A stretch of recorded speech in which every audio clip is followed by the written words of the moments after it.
good morning, panibagong araw, panibagong vlog na naman tayo mga kapulube. Alright, so araw ng linggo ngayon, kaya pupunta tayo ng simbahan at magsisimba tayo. Siyempre, masama natin si Naning. Palaspas. Oo nga pala, palaspas nga pala ngayon. So, tara, samahan niyo kami at magsimba. Para, maibsan naman yung ating mga kasalanan. Alright, so yon lang mga kapulube. Tara. Alright, good morning. Pupunta tayo ngayon sa simbahan, magsisimba tayo. Palaspas pa pala ngayon.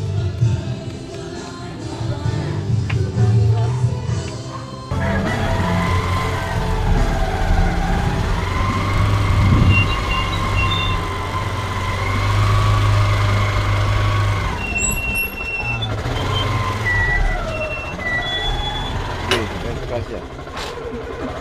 May pangko. Morning ka, Jun.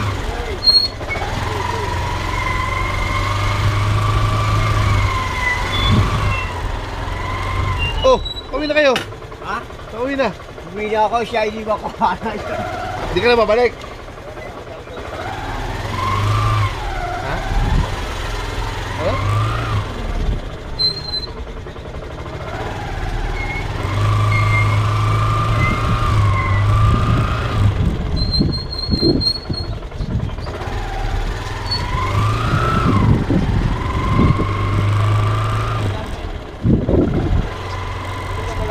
Sususi?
Si Abby. Ginawa kanya ang tinapay. Pinasalamatan. Iniabot niya ang kalis sa kanyang mga alagad at sinabi, tanggapin ninyong lahat ito at inumin. Ito ang kalis ng aking dugo, ng bago at walang hanggang isipan. Ang aking dugo at mga maging Diyos Ama, Anak at Espiritu Santo. Amen.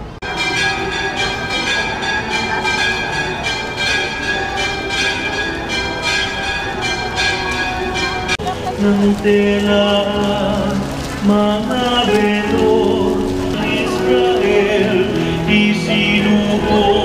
Panginoon ang mabuting balita ng Panginoon ayon kay San Marcos. Papuri sa iyo.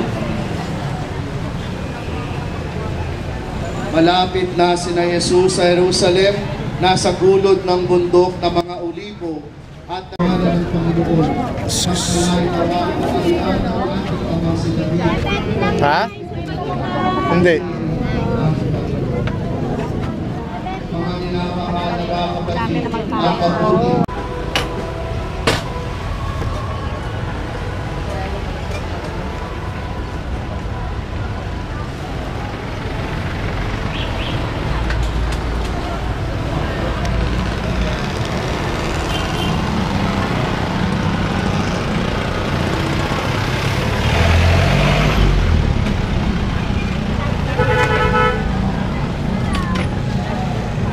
Wala palang susi.